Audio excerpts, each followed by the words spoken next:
Hey there, Raiders. Here's how to play solo in Sand. If you're the type of player who prefers tackling the harsh deserts of Sophie alone, you'll be glad to know that Sand supports solo play and even provides matchmaking options specifically for lone raiders. When the game first launched, some solo players reported being matched against full crews, which often resulted in one-sided encounters. Fortunately, matchmaking improvements have been introduced to help separate solo players from larger groups. Before heading out on an expedition, make sure you're using a trampler that's practical for a single operator.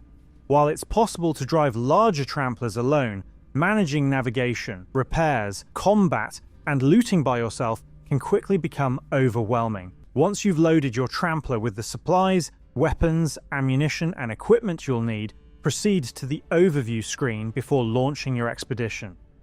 There, you'll find the Select Mode button located near the Ready button. Click it to open the matchmaking options.